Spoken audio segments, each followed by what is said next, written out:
Now we take our spaghetti, we break and then rinse it under water. Don't do that.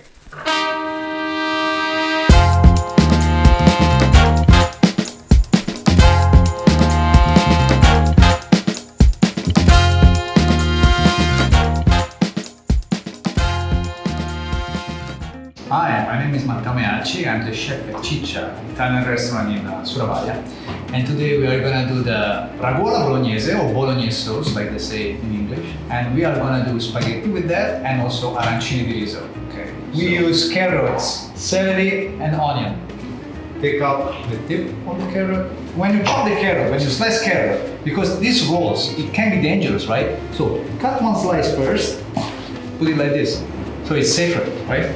And you can slice the other slices. Another one is the left hand, if you are right-handed, the left hand, don't hold things like this because you're gonna cut your fingers. Hold it like this so that the knife slides on here, on this part of the fingers, in this way. I can't even not look at what I'm doing, and I can't cut myself because my hand is not like this, my hand is like this. We don't need to chop it too fine because it's a long cooking process, so the carrot will be soft and tender. You don't need a machine, don't be lazy. If you cut it with a machine, it will release a lot of water because it will break all the fibers. If you cut it by knives, it's still dry and nice like that. Always keep a bowl for the sampai, for the trash. So you don't have to go to the trash bin all the time.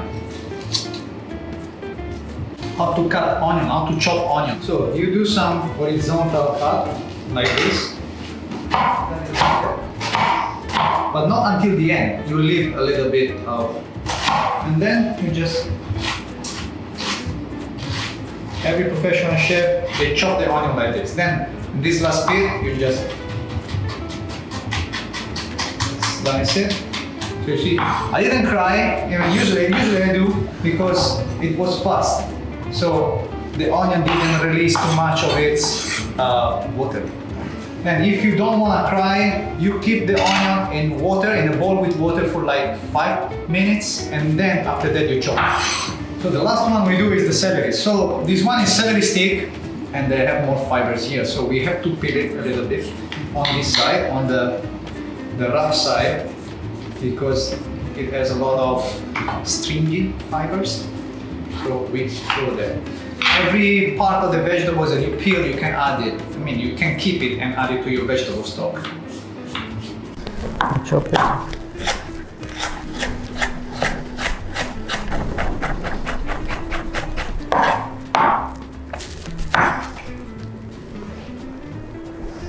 And we add the oil. Vegetable oil or olive oil.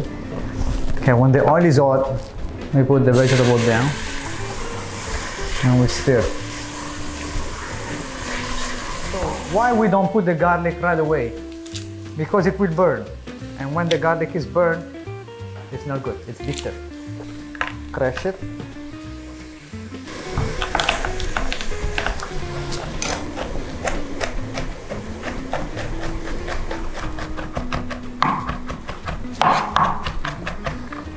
Okay, I put the garlic here.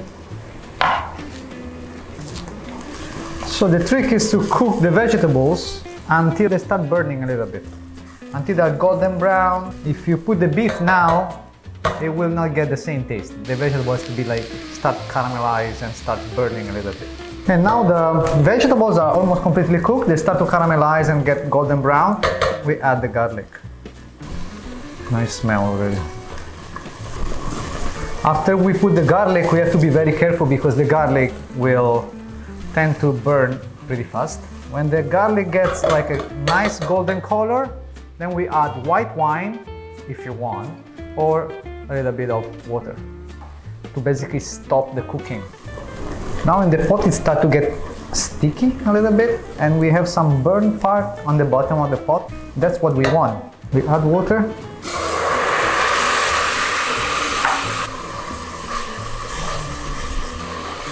And now we add the beef. We break it down. We always keep the flame, the fire high in the first part of the cooking of the bolognese. Later, after we put the tomato, we will lower it down, but now the flame has to be high and strong. Now the beef will release its water. So now we season the beef. So we use some of the Pura black pepper and Himalayan salt, so we don't need to add pepper too, right? Because we're gonna use pepper anyways. In this case, we just use the pepper and salt, so it's all together. It's just salt and pepper. So we season it with this one. We stir it. Then we give another seasoning with the beef seasoning from Pura. And this also is all natural products, no MSG, no carbs, no sugars. And this will give like an extra meaty and beef flavor to the bolognese. And this will spice up the sauce and get it more gooey, right? This should be enough, but later we will taste it. And if we need it, we will add a little bit more. We wait a little bit more. You see there's still a little bit of water here. So we want to get this dry. So we wait until it reduces. This is all the juice that comes out of the beef, basically. When the water evaporates, the temperature goes high and allows the beef to get basically caramelized. So we have to get to this point before we put the tomato. Now we add our tomato. This is canned tomato, peeled tomatoes.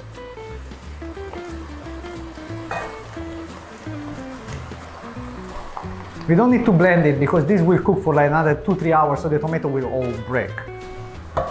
Then we add the tomato paste.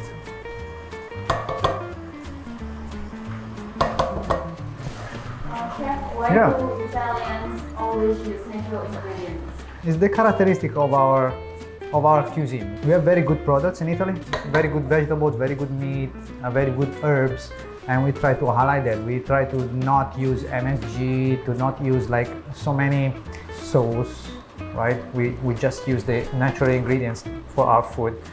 That's why we're also using Pura, because it's all natural, and we don't want to put any chemicals. We don't want to put any MSG or anything that will change the flavor of the natural ingredients.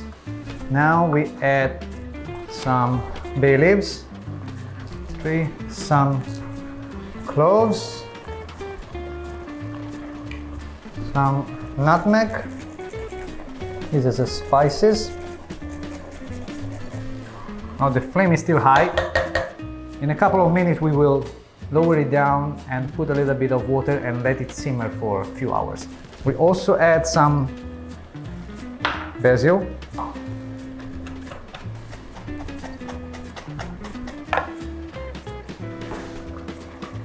And some rosemary. Also this one we are gonna chop it.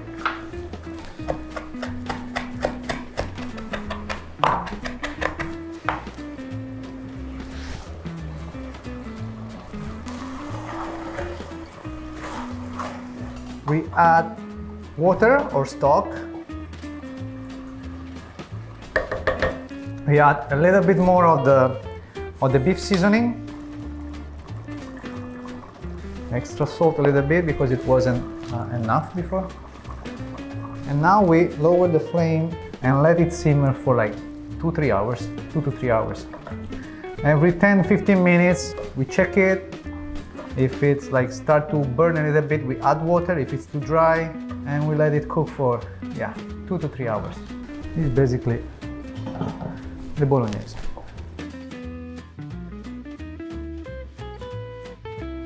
Now that we have the bolognese, we can do the arancini di riso. Arancini is a typical Italian food from Sicily, from the south of Italy, and it's basically a rice croquette stuffed with bolognese, and then we are gonna put a little bit of mozzarella as well. So yeah, if you wanna put some ham or some vegetable inside, feel free to do it. So the first thing we do, we take the rice, the leftover rice, we season it with the Pura beef seasoning a little bit, so the rice already has a rasa. Then we add some garlic Himalayan salt. This will add, you know, the garlicky and a nice flavor to the rice, and then we add some parmesan as well, grated parmesan cheese. After this, we just mix it up with our hands. Now, what we need to do is we take a handful of rice, we put the cold bolognese sauce in the middle, then we put some mozzarella, then we take more rice and we try to make a rice bowl, basically. You press it, we put in the flour first, then we put in the eggs, and we make sure that all is covered by the eggs. After that, you put in the breadcrumbs. You can use the panko breadcrumbs, or you can use finer breadcrumbs, doesn't matter, same, okay? And we have to fry until they're nice golden brown. Sometimes I also heard that people said deep fried is not that good, or it's not that healthy. Is that true? Okay, so you fried in oil, so you fried in fat, right? So if you are on a weight loss diet, don't do it. But as long as you choose a good oil to fry, and as long as you always use new oil and you don't reuse the oil so many times and it gets burns, it's fine. It's fine. For me, it's fine. Once in a while, it's okay. Brownish, I keep cooking it a little bit longer because I want to make sure that the center is hot and the mozzarella is melted as well. So don't worry, if it gets a little bit darker, it's fine.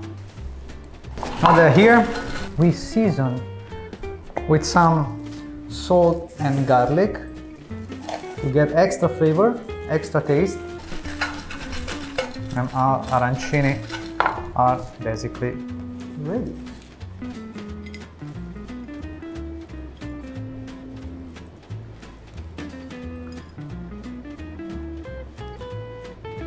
They have one bite, it's beautiful.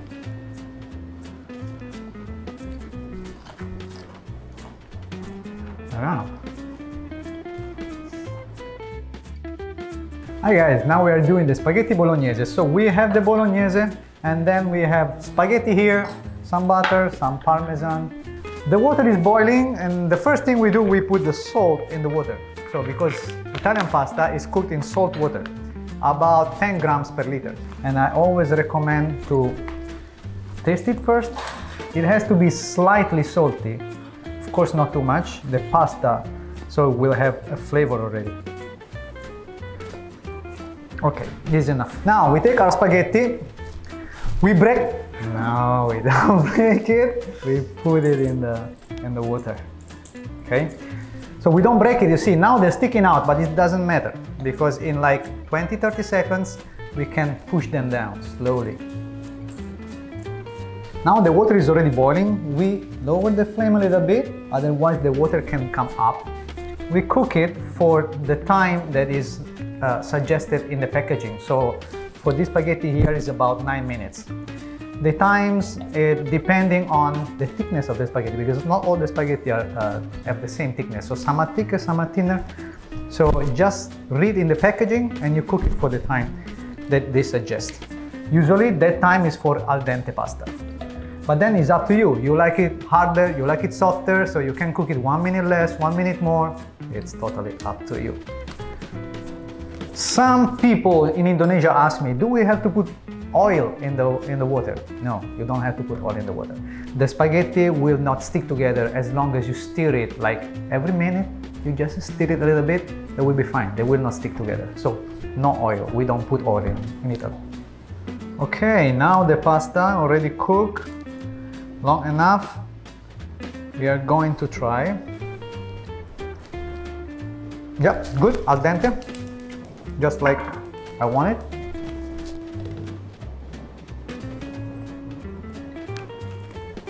Of course, you can use a strainer and strain it and then rinse it under water.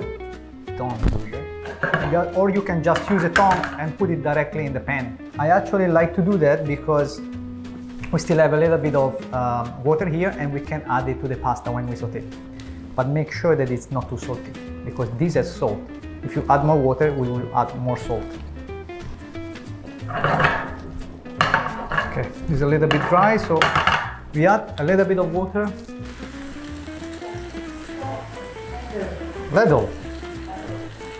We actually need the starch We need the starch because we want to make it more creamy as possible. Also, the process of sauteing the pasta, it makes basically the starch mixed to the sauce and make it more creamy. And the sauce gets absorbed by the pasta, so the pasta gets all the flavor. When you see people, they strain the pasta, they just put the sauce on top and they mix it, it's not good. Unless it's a sauce like the pesto that doesn't have to be cooked, then okay. So the sauce is reducing, it's getting creamy. Now we turn the fire off. Last step, we put some butter. If you have extra virgin olive oil, you can use it, and some parmesan. And we saute again. This process will make it more creamy. We call it mantecatura, mantecare the pasta. Will make it more creamy and smooth. Good. A little bit of parmesan on top, and that's it. Spaghetti alla Bolognese. Okay. Now we try.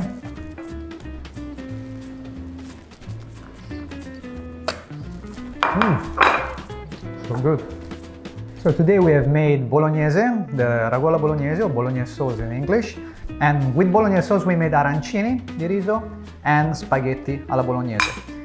They're simple recipes, so you can do it at home. And don't forget it that not only women can cook, but men as well.